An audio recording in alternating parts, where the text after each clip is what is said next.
So now we are ready to take advantage of all the hard work we have done so far in this chapter when we prepared the data set, because now we can use all the functions we have defined in chapter 5 to instruction fine-tune the data on the data set we have just prepared.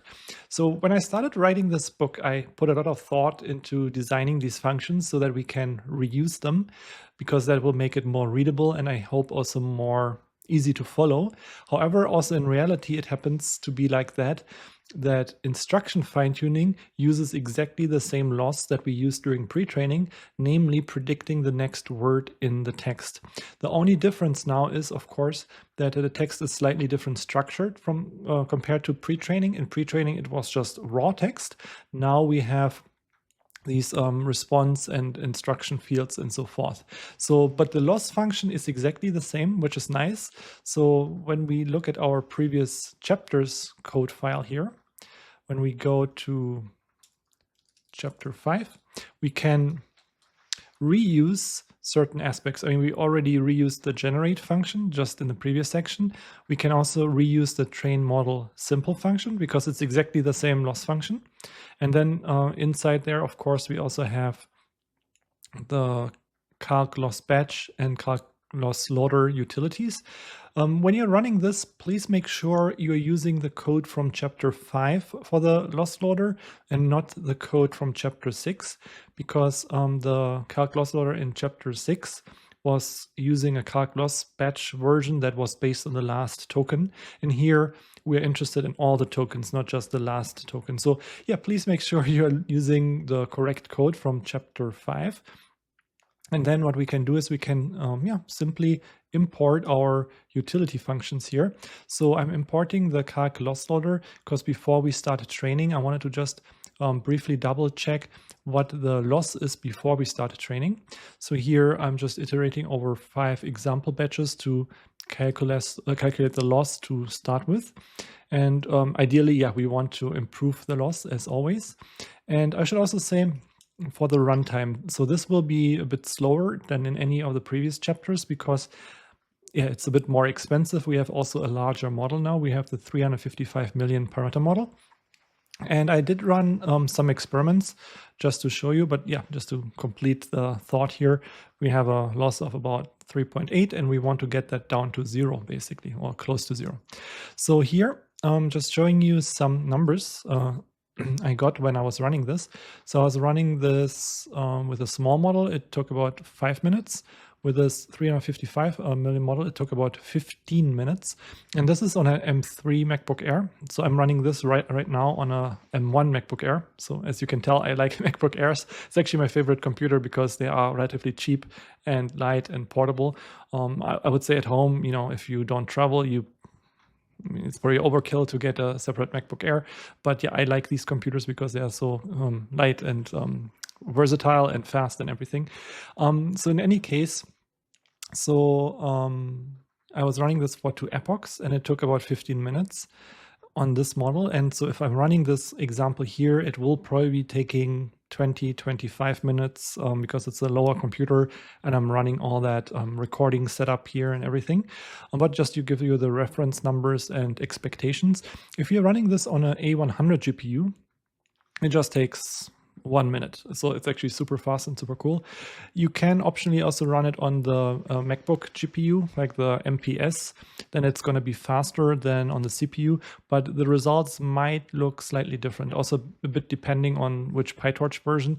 When I started working on this book, the newest version was PyTorch 2.0 or 2.1, where I got really much different results. And then every time there was a new PyTorch version, I tested this. And right now in 2.6, the results are very close between CPU and GPU on the MacBook, but still not exactly the same. So I'm running this on a CPU here. But yeah, if you're interested, you can see these numbers and these expectations. If you want to run it on a GPU, for example, using Google Colab or something like that, it's going to be much faster than me here, what I'm doing. But so yeah, let me execute this, run this, and I will probably just edit this video. I usually don't like editing videos because it's a lot of overhead, and so I will maybe make an exception where I will train this, walk away, make myself a tea and come back. And so, but before I start the training here, I wanted to show you what I'm doing. So I'm again timing it optionally, similar to what I've done in chapter 6. We are using again AdamW, different learning rate. So I was tweaking the learning rate a bit. This was a good one. 2 epochs, you can do more, but then at some point the model will also overfit. 2 was better than 1, and based on what I observed. Again, similar to chapter 5, we will be printing out some sample that the model generates to just make sure, or to track if the model is making progress during training. And that's essentially it. So it's essentially the same training function we used in chapter 5. Nothing too interesting. So I will run this.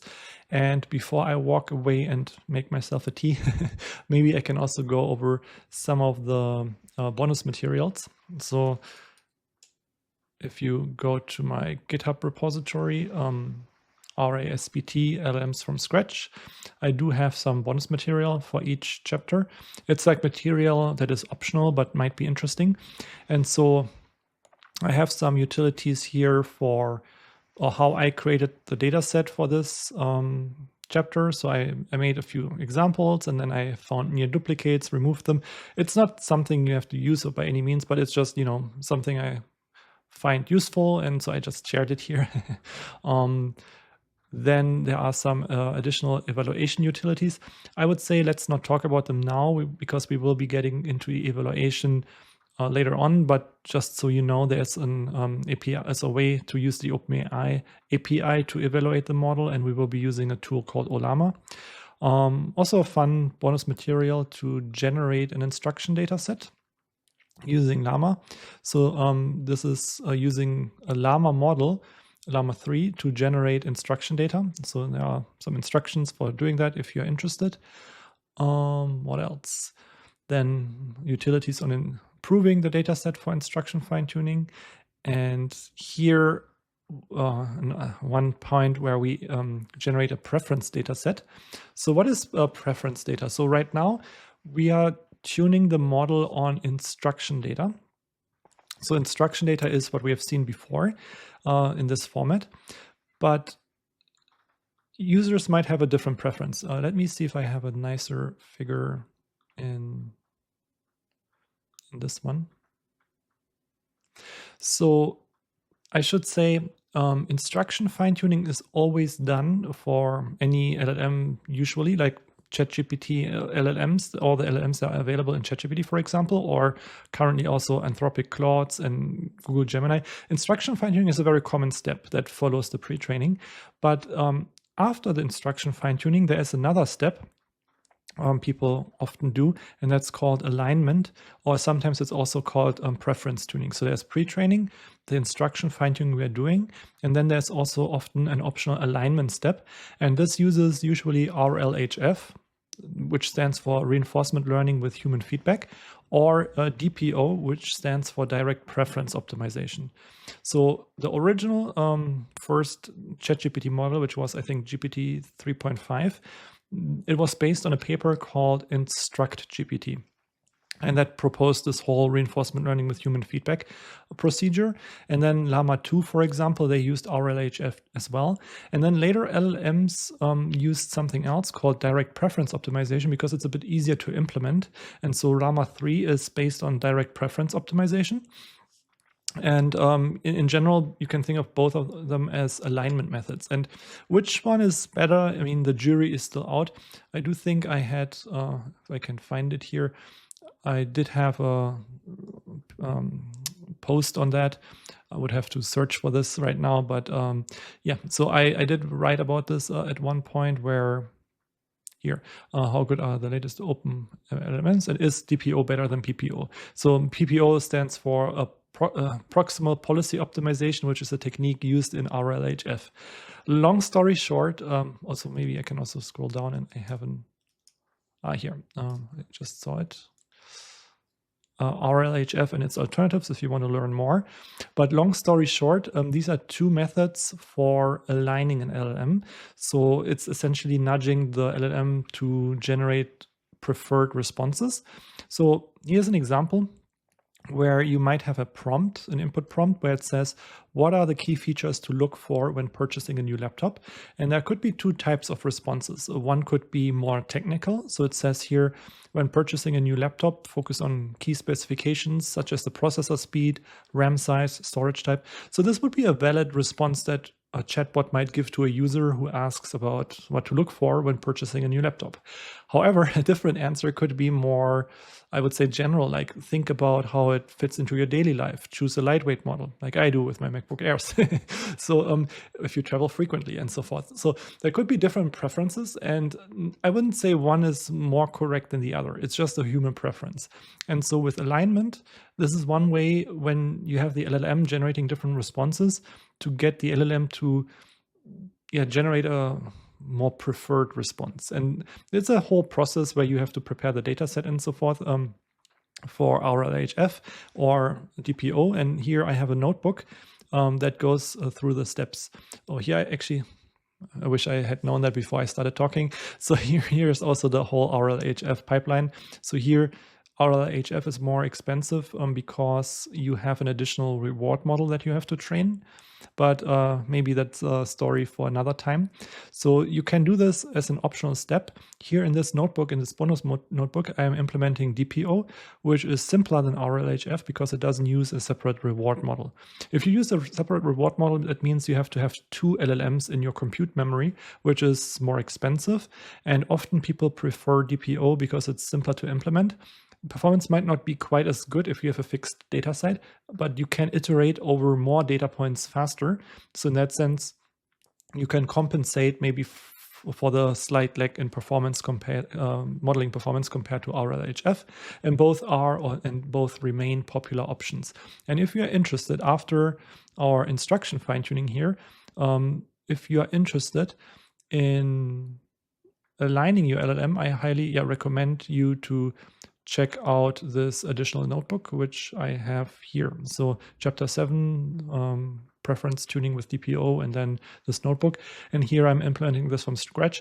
I did not include this in the book itself because there's also some math involved and it's a bit trickier, I would say. And it's a long notebook and it's very technical. So I thought, okay, this is maybe nice bonus material because it's not, I would say, essential. So the model we are training in chapter 7, it will already be sufficient for answering responses. This is more if you have two types of responses to kind of refine the LLM. So let me see if I have an example of the data. So that for each data point, so we are essentially including a rejected response and a preferred chosen response. Could also be called preferred response. And the chosen response is usually the same as the output, and then the rejected one could be slightly different.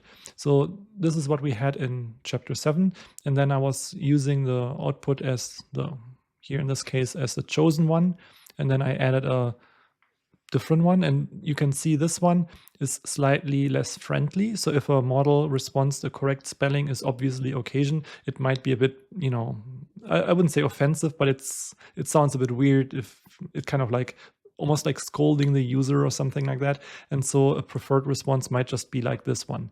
And in fact, this preference tuning is also often used to prevent the LLM from doing sensitive things, giving people instructions to build a bomb or something like that. So in that case, the LLM would recognize this and say something like, sorry, I can't help you with this request. So making the LLM a bit safer in that sense. But also people use preference tuning to reduce the usage of swear words and cursing and these types of things.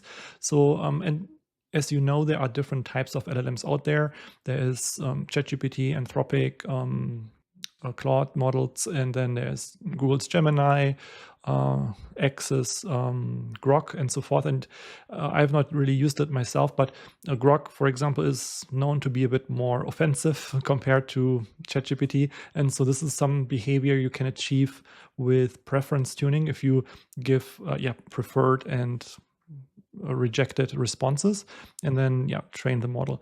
So here, if you're interested, bonus material, it's relatively similar Then we have to set up our data set and so forth. It's just a bit more code because it's a longer procedure. And then we fine tune the model.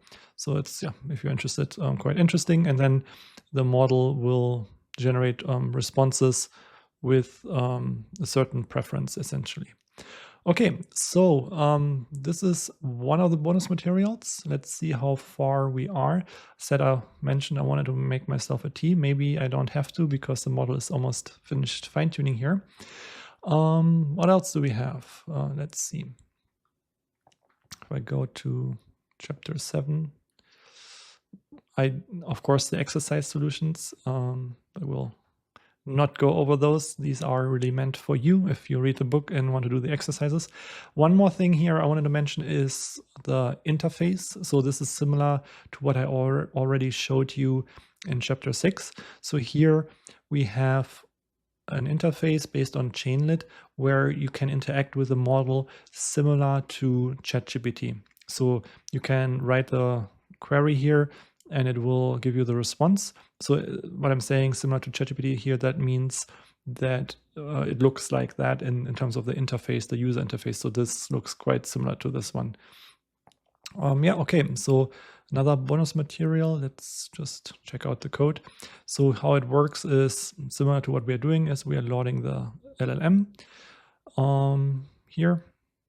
And this will be based on the LLM that we have fine-tuned. So I will show you later how we save the LLM and then we can use the loading function. It's similar to chapter 6 actually.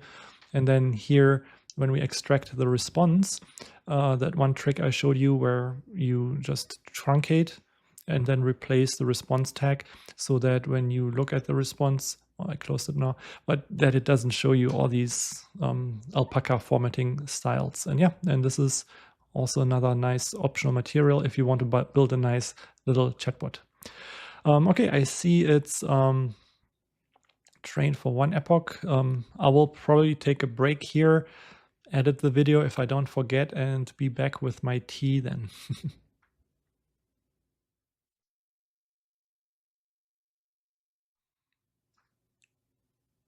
Yeah, so I was able to make myself some tea and even finish it because the training took much longer than expected. So in this case, it was about 29 minutes, almost half an hour.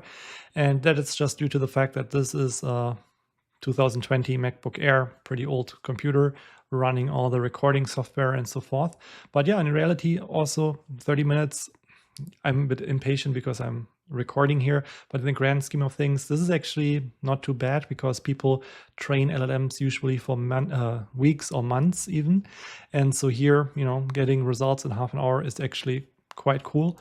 It's of course a very simple model, a very simple data set. And so let's take a look at what we got. So we see that the training loss goes down, which is nice. The validation loss goes down as well. It's also nice.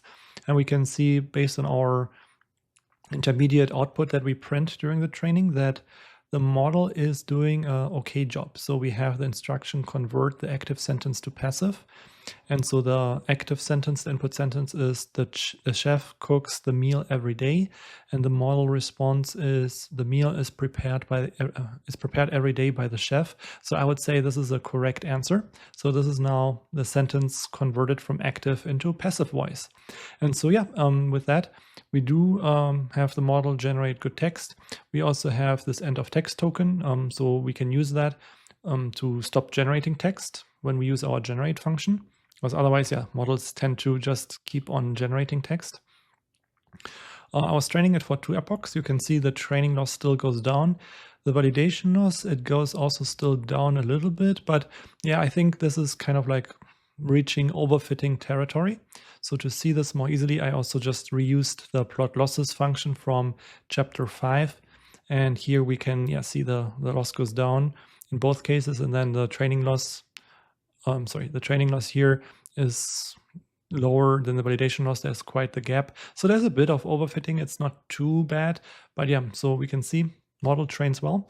The next challenge is really to find out how well, because the loss is only one way of judging it. But what's more important is also to make sure the model generates appropriate text. So one way is looking at these here, but this is just one example and another example. we want to see how well does it actually do on new data, for example, the test set. So the next sections will be concerned with that. So the next sections we will be getting the model ready for model evaluation. Get this book at manning.com.